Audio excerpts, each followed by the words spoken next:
fixing my eyes on Jesus. This is the only way we can run this race. It's a race called faith. And many a time we start strong and we start running so fast. And as a Christian, you want to just change the world and you want to change everyone. And later you become tired. And in this race, there are obstacles. There's going to be valleys, there's going to be hills. And we have to climb those hills and the valleys. We need to walk through the valleys. And sometimes it's very, very tiring.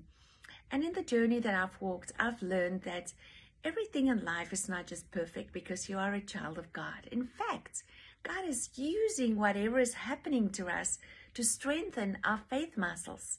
He's even pushing us every time in a deeper way, in a deeper level of depending upon Him.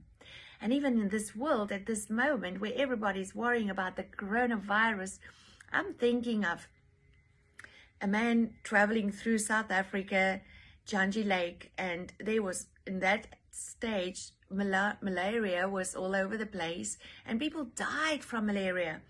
And, well, many people around him died, but he didn't die. So people ask him, so what's wrong? Why didn't nothing affect him? So they test some of his blood, and this is what he said. He says, the spirit of life within me overrules the spirit of death. And I'm thinking about that the last couple of days, you know, the spirit of life within us. I think it's time that we start not preventing only from the outside, but also from the inside. Letting our spirit reigns our soul, letting our spirit and the power of our spirit reign our situations. Whatever you face in life, whatever difficulties, trials, tribulation, the strength of God comes from within, and that needs to reign over the situation. Hebrews 12 verse 1 to 2 says the following: let us run with endurance the race that is set before us, looking unto Jesus, the author and the finisher of our faith. You know, we can take prevention. Of course we should. Of course we should make sure that your immune system are strong. But I'm very sure that when we start putting our eyes on Jesus and we start strengthening our spiritual muscles and allow our spirit to overrule the situation and control our lives and speak life and bless our bodies and bless our souls and bless our spirit, I think the secret of this survival is not really what we drink, but fixing our eyes on Jesus, the maker of everything and the sustainer of everything. And when we walk with God, we commit ourselves to serve Him, and we don't depend on the world. We don't depend on perfect circumstances, but our life and our dependency in everything we're going through is our dependency is on Jesus alone. You see, He becomes the goal. He becomes the motivation. He becomes the reason why I live. And I run this race, and I want to run it and finish the finish line.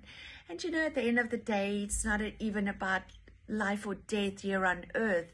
It's an eternal race that we run. And I just think we need to start not only taking care of our bodies from the outside, but let our spirits become strong enough to fight anything that comes our way. Any sickness, any battle, any endurance that we have to go through, trials, we have to start battling it from the inside. So I've just realized, unless you are stable in your walk with God, people really get, it is tough for them to go through trials and tribulations. And I'm not talking about them, I'm talking about all of us. So this is what Jesus Himself was saying. He says, therefore, follow me. So following me, meditate on Him, consider Him, think about Him. Don't grow weary of heart. The answer is in endurance. It is not self-effort. It's not figuring out the answers. You know, the spirit of life within me is a spirit of light. It's a spirit of truth. It's a spirit of power. It's a spirit of love. It's a spirit of dominion. It's a spirit of divine. And we need to start operating out of that realm. And in everything that you face in this time, operate from there. You know, every country, I believe, around this world are facing difficult things. And the coronavirus is just one tiny little thing that we are all facing. And I don't think it's going to just disappear. It's going to be part of our lives. And we need to overcome everything. And even the challenges that we face in our own country and in countries around the world, we need to take Jesus' hand and overcome with him. I want to encourage you today to strengthen your spirit man and allow your spirit man to become strong. Because even Job said that, you know, if your spirit crushed, who can bear that? So let us start blessing our spirit, feeding our spirit, strengthening our spirit, and allowing our spirit to rule every situation in our lives. And I bless you with training our spirits.